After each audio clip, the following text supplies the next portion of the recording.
Hello guys, welcome to our new vlog. So today we are making paruppu thenga kootu.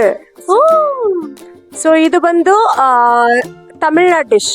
So ಇದು ತಮಿಳ್ನಾಡಲ್ಲಿ ಜಾಸ್ತಿ ಮಾಡ್ತಾರೆ, ಸ್ವಲ್ಪ ಜನರಿಗೆ ಬರೋದಿಲ್ಲ. ಸೊ ಹೇಗೆ ಮಾಡೋದಂತ ತೋರಿಸ್ಕೊಡ್ತೀನಿ. ತುಂಬ ಟೇಸ್ಟಾಗಿರುತ್ತೆ. ರಸಮ್ ಮತ್ತು ಟೊಮೆಟೊ ಸಾರು, ಈ ಥರ ಟೊಮೆಟೊ ಸಾರು ಅನ್ನದ ಜೊತೆಗೆಲ್ಲ ತುಂಬ ಟೇಸ್ಟಾಗಿರುತ್ತೆ. ಸೊ ಹೇಗೆ ಮಾಡೋದಂತ ತೋರಿಸ್ಕೊಡ್ತೀನಿ. let's start. ನಾ ಹೇಳ್ದಾಗೆ ಪರುಪು ತೇಂಗಾ ಕೂಟಿಗೆ ಬೇಕಾಗಿರುವ ಇಂಗ್ರೀಡಿಯೆಂಟ್ಸು ಇದು ಬಂದು 2 ಸೊಪ್ಪು ತಗೊಂಡಿದ್ದೀನಿ. ಒಂದು ಬಂದು ಮೆಂತ್ಯ ಸೊಪ್ಪು ಮತ್ತು ಇನ್ನೊಂದು ಪಾಲಕ್ ಸೊಪ್ಪು, 2 ಒಂದೊಂದು ಕಟ್ಟು ತಗೊಂಡಿದ್ದೀನಿ, ಮೀಡಿಯಮ್ ಸೈಜ್ ಕಟ್ಟು. ಸೊ ಅದನ್ನು ಚೆನ್ನಾಗಿ ತೊಳ್ಕೊಂಡು 3 to 4 ಟೈಮ್ ಚೆನ್ನಾಗಿ ತೊಳೆದ್ಬಿಟ್ಟು ಚಾಪ್ ಮಾಡಿಟ್ಟಿದ್ದೀನಿ. ಸೊ ನಾನು ಇದರಲ್ಲಿ ಈ ಪ್ಲೇಟ್ನಲ್ಲಿ 2 ಟೊಮೆಟೊ ತೊಗೊಂಡಿದ್ದೀನಿ. ಒಂದು ಮೀಡಿಯಮ್ ಸೈಜ್ ಟೊಮೆಟೊನ ತೊಳೆದು ಚಾಪ್ ಮಾಡಿ ಇಟ್ಕೊಳ್ಳಿ. ಹಸಿರು ಮೆಣಸಿನ್ಕಾಯಿ ನಾವು ಖಾರ ಜಾಸ್ತಿ ತಿಂತೀವಿ, ಸೊ ಅದರಿಂದ ಒಂದು 5ರಿಂದ 6 ಹಸಿರು ಮೆಣಸಿನ್ಕಾಯಿನೂ ಚಾಪ್ ಮಾಡಿ ಇಟ್ಟಿದ್ದೀನಿ. ಒಂದು ದೊಡ್ಡ ಸೈಜು ಬೆಳ್ಳುಳ್ಳಿಯನ್ನು ಜಜ್ಜಿಟ್ಕೊಳ್ಳಿ. ಮತ್ತು ಇದು ಈರುಳ್ಳಿ, ಸ್ಮಾಲ್ ಮೀಡಿಯಮ್ ಸೈಜ್ ಈರುಳ್ಳಿ, ಒಂದು 2 ಈರುಳ್ಳಿ ಕಟ್ ಮಾಡಿ ಇಟ್ಕೊಳ್ಳಿ, ಚಾಪ್ ಮಾಡಿ ಇಟ್ಕೊಳ್ಳಿ. ಮತ್ತು ಕರಿಬೇವು, ಇದು ಬಂದು ಜಸ್ಟ್ ಒಗ್ಗರಣೆಗೆ. ಮೇಯ್ನ್ ಆಗಿರೋದು ಹೆಸರು ಬೇಳೆನ ದೊಡ್ಡ ಗ್ಲಾಸ್ ಸೈಜು ತಗೊಂಡು ಹೆಸರು ಬೇಳೆನ ತೊಳ್ಕೊಂಡು ಇಟ್ಕೊಳ್ಳಿ. ಮತ್ತು ಇದ್ರ ಜೊತೆ ತೆಂಗಿನಕಾಯಿ ಕೂಡ ನಾನು ಇಟ್ಕೊಂಡಿದ್ದೀನಿ, ಅದನ್ನು ಕೂಡ ನಾನು ತೋರಿಸ್ಕೊಡ್ತೀನಿ. ಬನ್ನಿ, ಗ್ಯಾಸ್ ಸ್ಟವಲ್ಲಿ ಕುಕ್ಕರನ್ನು ಬಂದುಬಿಟ್ಟು ಇಟ್ಕೊಂಡಿದ್ದೀನಿ. ಸೊ ಈ ಕುಕ್ಕರ್ನಲ್ಲಿ ಬಂದು ನಾವು ಇದು ತೆಂಗಿನಕಾಯಿ ಎಣ್ಣೆನ ತಗೊಳ್ತಾ ಇದ್ದೀವಿ. ಸೊ ತೆಂಗಿನಕಾಯಿ ಎಣ್ಣೆನ ಒಂದು 3ರಿಂದ 4 ಸ್ಪೂನು ಎಣ್ಣೆ ಹಾಕ್ಕೊಂಡು ಇಟ್ಕೊಂಡಿದ್ದೀನಿ. ಎಣ್ಣೆ ಕಾಯಿಲೆ ಏನೇನು ಹಾಕ್ಬೇಕಂತ ತೋರಿಸ್ಕೊಡ್ತೀನಿ. ಸೊ ಎಣ್ಣೆ ಕಾಯ್ದೋಗಿದೆ. ಸೊ ಅದರಲ್ಲಿ ಸಾಸಿವೆ ಹಾಕ್ಕೊಳ್ಳೋಣ 1 ಸ್ಪೂನು. ಸಾಸಿವೆ ಸಿಡ್ದಿದೆ, ಸೊ ಜೀರಿಗೆ ಹಾಕ್ಕೊಳ್ಳೋಣ. ಸ್ಪೂನು ಮೆಂತ್ಯ ಹಾಕ್ಕೊಳ್ಳೋಣ. ಏನೇನು ಇಟ್ಕೊಂಡಿದ್ದೀನಿ ನೋಡಿ, ಈರುಳ್ಳಿ, ಬೆಳ್ಳುಳ್ಳಿ, ಹಸಿರು ಮೆಣಸಿನ್ಕಾಯಿ ಮತ್ತು ಕರಿಬೇವು ಸೊಪ್ಪು, ಇದು 4 ಅದರಲ್ಲಿ ಹಾಕೊಂಡ್ಬಿಡೋಣ.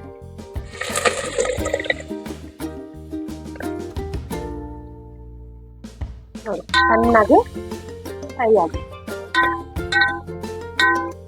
ಬೆಂದಿದೆ. ಸೊ ಟೊಮೆಟೊನು ಹಾಕೊಂಡ್ಬಿಡೋಣ.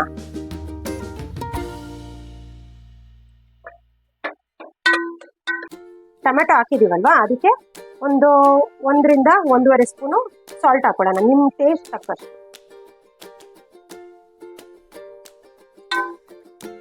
ಚೆನ್ನಾಗಿ ಇದು ಟೊಮೆಟೊ ಏನಿದೆ ಅದು ಸ್ವಲ್ಪ ಲೈಟಾಗಿ ಮೆಲ್ಟ್ ಆಗಲಿ. ಅರಿಶಿನದ ಪುಡಿಯನ್ನು ಹಾಕೊಳ್ಳೋಣ.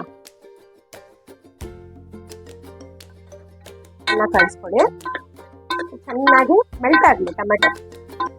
ಬೇಳೆ ಏನು ತೊಳೆದಿಕೊಂಡಿದ್ದೀನಿ ಅದನ್ನು ಕೂಡ ಇದ್ರ ಮೇಲೆ ಹಾಕೊಳ್ಳೋಣ.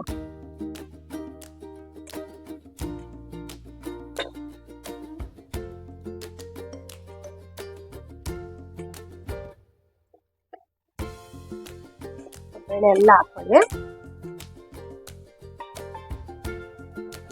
ಬೇಳೆ ಚೆನ್ನಾಗಿ ಸ್ವಲ್ಪ ಲೈಟಾಗಿ ಫ್ರೈ ಆಗಲಿ, ಒಂದು 2 ಮಿನಿಟ್ ಅಷ್ಟೇ.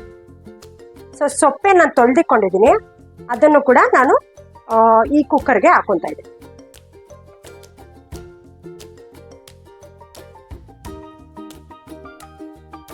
ಎಲ್ಲ ಸೊಪ್ಪನ್ನು ಚೆನ್ನಾಗಿ ಹಾಕೊಂಡ್ಬಿಡಿ. ಸೊಪ್ಪೇನ ಜಾಸ್ತಿ ಫ್ರೈ ಏನು ಮಾಡ್ಕೊಂಬಿಡಿ, ಜಸ್ಟ್ ಹಾಕಿ ಕಳಿಸಿ ನೀರು ಇಡಬೇಕಾಗತ್ತೆ. 1 ನಿಮಿಷ. ಸೊ ಇದನ್ನು ಕಳಿಸೋಣ.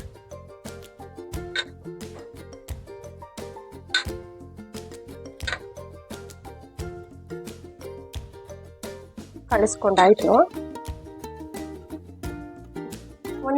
1 ಮಿನಿಟ್ ಇಷ್ಟು ಗ್ಯಾಸಲ್ಲಿ ಎಷ್ಟು ಬೇಯಿಸ್ಬಿಡಿ. ಜಾಸ್ತಿ ಬೇಯೋದು ಏನು ಬೇಕಾಗಿಲ್ಲ, ಬಿಕಾಸ್ ನಾನು ಇದಕ್ಕೆ ನೀರೆಲ್ಲ ಬೇಯಕ್ಕೆ ಬಿಡ್ತೀರಲ್ಲ, ಕುಕ್ಕರಲ್ಲಿ ಬಿಸಿಲು ಬಿಡ್ತೀನಿ. ಸೊ ಆ ಕಾರಣಕ್ಕೋಸ್ಕರ ಜಾಸ್ತಿ ಬೇಯೋದು. ಸೊ ಇದಕ್ಕೆ ನಾವು ನೀರನ್ನು ಹಾಕ್ಕೊಳ್ಳೋಣ. ಸೊ ನೀರು ಬಂದು ಜಾಸ್ತಿ ಉಯ್ಕೊಂಬೇಡಿ, ಬಿಕಾಸ್ ಇದು ಗಟ್ಟಿಯಾಗಿ ಬರಬೇಕು, ಜಸ್ಟ್ ಕೂಟು ಟೈಪಲ್ಲಿ ಬರಬೇಕು. ಸೊ ಆ ಕಾರಣದಿಂದ ನಾವು 1 ಗ್ಲಾಸು ನೀರು ಉಯ್ಕೊಳ್ಳಿ. Just 1 glass. ಲೈಟಾಗಿ ನೀರು ಇಟ್ಕೊಳ್ಳಿ. ಸೊ ನೀರು ಇದು. ಇವಾಗ ಕುಕ್ಕರ್ ಲಿಡ್ಡನ್ನು ಮುಚ್ಚೋಣ. ಸೊ ಲಿಡ್ ಹಾಕಿ ಮುಚ್ಚೋಣ. ಒಂದು ಲಿಡ್ ಹಾಕಿ ಮುಚ್ಚಿದ್ದೀನಿ. ಸೊ 3 to 4 ವಿಸಿಲ್ಸ್ ಬರಲಿ. ದೆನ್ ನೋಡೋಣ. ತೆಂಗಿನಕಾಯಿನ ಹೊಡಿಯೋಣ.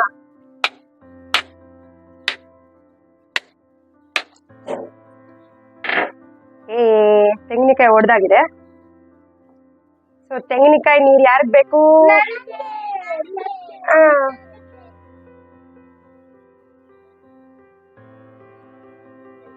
ವಿಸಿಲ್ಗೆ ವೆಯ್ಟ್ ಮಾಡ್ತಾ ಇದ್ದೀವಿ.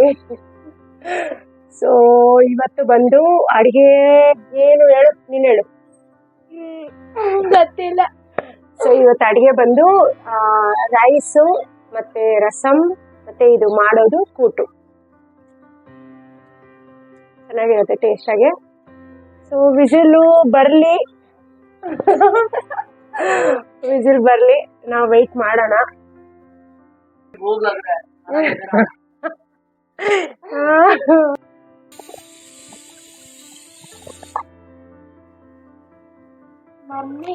ಎಸ್. ಸೊ ಈ ರೆಸಿಪಿ ಬಂದು ನಾನು ತಮಿಳ್ನಾಡಲ್ಲಿ ಕಲ್ತಿರೋದು ಅಂತ ಇಲ್ಲ. ನಾವು ಟೂರ್ಗೆ ಹೋಗ್ತೀವಿ, ಅಂದರೆ ಎವ್ರಿ ಇಯರ್ 10 days ಟೂರ್ ಹೋಗ್ತಾ ಇದ್ರಿ. ಫಸ್ಟ್ ಎಲ್ಲ ನಾವು ಹೋಗೋದು ಸ್ಟಾಪ್ ಆಗಿದೆ. ಸೊ ನಾವು ನಾರ್ತ್ ಇಂಡಿಯನ್ ಟೂರ್ ಹೋಗುವಾಗ, ಅಂದರೆ ಟೂರ್ಗೆ ಯಾರು ಕರ್ಕೊಂಡು ಹೋಗ್ತಾರೋ ಅವ್ರು ಬಂದು ಅವರೇ ಎಲ್ಲ ಅಡಿಗೆ ಎಲ್ಲ from coffee to night dinner ತನಕ ಅವರೇ ನಮಗೆ ನೋಡ್ಕೊಳ್ಳೋದು. ಸೊ ಒಂದು ದಿವಸ ಬಂದು ಅವರು ಕೊರಿ ಕೊಳಂಬು ಮತ್ತು ರೈಸು ಮತ್ತು ಈ ಕೂಟ್ ಮಾಡಿದ್ರು. ಜೊತೆಗೆ ಈ ಕೂಟು ನನಗೆ ಮಾತ್ರ ಅಲ್ಲ, ನಮ್ಮ ಮಮ್ಮಿಗೆ, ನಮ್ಮ ಹಸ್ಬೆಂಡ್ಗೆ, ಮಕ್ಕಳಿಗೆ ಎಲ್ಲರಿಗೂ ಇಷ್ಟ ಆಗಿತ್ತು. ಸೊ ಓಕೆ, ಇಷ್ಟ ಆಯಿತು ಅಂತ ನಾವು ಕೇಳಕ್ಕೆ ಹೋದ್ರಿ, ಹೇಗೆ ಮಾಡಿದ್ರಿ ಅಂತ ರೆಸಿಪಿ ಕೇಳಕ್ಕೆ ಹೋಗುವಾಗ ಅವರು ಹೇಳ್ಕೊಟ್ಟಿರ್ಲಿಲ್ಲ ನಮಗೆ. ಸೊ ಯಾಕೆ ನಾವೇ ಮಾಡಬಾರ್ದು, ನಾವೇ ಮನೇಲಿ ಏನಕ್ಕೆ ಟ್ರೈ ಮಾಡಬಾರ್ದು ಅಂತ ಹೇಳಿ ಮಾಡಿ ನೋಡಿದ್ರಿ. ಬಟ್ ಡಿಟ್ಟು ಅದೇ ಥರನೇ ಬಂತು ರೆಸಿಪಿ. ಅಂದರೆ ಅವ್ರು ಏನು ಕೂಟ್ ಮಾಡಿದ್ರು ಅದೇ ಟೇಸ್ಟು ಅದೇ ಥರನೇ ಇತ್ತು. ಸೊ ಯಾಕೆ ಬೇರೆಯವ್ರಿಗೆ ನಾವು ಹೇಳ್ಕೊಡ್ಬಾರ್ದು ಅಂತ ಹೇಳಿ ನಾನು ಈ ವಿಡಿಯೋ ಮಾಡಿರೋದು. ಎಲ್ಲ ಬಿಡಿಸ್ಕೊಂಡೆ. ಸೊ ಒಂದು ಸಣ್ಣ ಕಟ್ ಮಾಡಿಕೊಂಡು ತೆಂಗಿನಕಾಯಿ ರುಬ್ಕೊಳ್ಳೋಣ. ತೆಂಗಿನಕಾಯಿ ಹಾಕ್ಕೊಂಡಿದ್ದೀನಿ, ಇದ್ರ ಜೊತೆ ಕರ್ಬೇವು ಸೊಪ್ಪು ಹಾಕ್ಕೊಳ್ಳೋಣ. ಸೊ ಸ್ವಲ್ಪ ಪೆಪ್ಪರ್ ಲೈಟಾಗಿ ಹಾಕೊಳ್ಳಿ, ಜಾಸ್ತಿ ಬೇಡ. ಲೈಟಾಗಿ ಪೆಪ್ಪರ್ ರುಬ್ಕೊಳ್ಳೋಣ.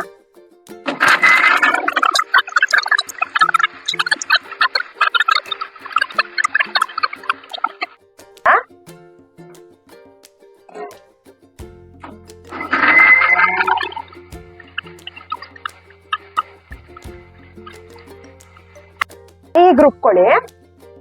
ಸೊ ಇದು ಬೆಂದೋಗಿದೆ ನೋಡಿ, ಈ ತರ ಬೇಯಬೇಕು, ಈ ತರ ಗಟ್ಟಿ ಇರಬೇಕು. ಸೊ ಇದಕ್ಕೆ ತೆಂಗಿನಕಾಯಿ ಕಳಿಸ್ಕೊಳ್ಳೋಣ. ತೆಂಗಿನಕಾಯಿ ಏನು ರುಬ್ಬಿಟ್ಟಿದ್ದೀನಿ ಅದನ್ನ ಇದಕ್ಕೆ ಮಿಕ್ಸ್ ಮಾಡ್ಕೊಳ್ಳಿ. ಸೊ ಮಿಕ್ಸ್ ಮಾಡ್ಕೊಳ್ಳಿ, ಚೆನ್ನಾಗಿ ಮಿಕ್ಸ್ ಮಾಡಿಕೊಂಡು. ಸೊ ಈ ತೆಂಗಿನಕಾಯಿ ರುಬ್ಬಿರೋ ಜಾರಲ್ಲಿನ ಸ್ವಲ್ಪ ನೀರು ಹಾಕೊಂಡು ಉಯ್ಕೊಳ್ಳಿ. ಜಾಸ್ತಿ ನೀರು ಬೇಡ, ಕಡಿಮೆನೇ ಹಾಕೊಳ್ಳಿ.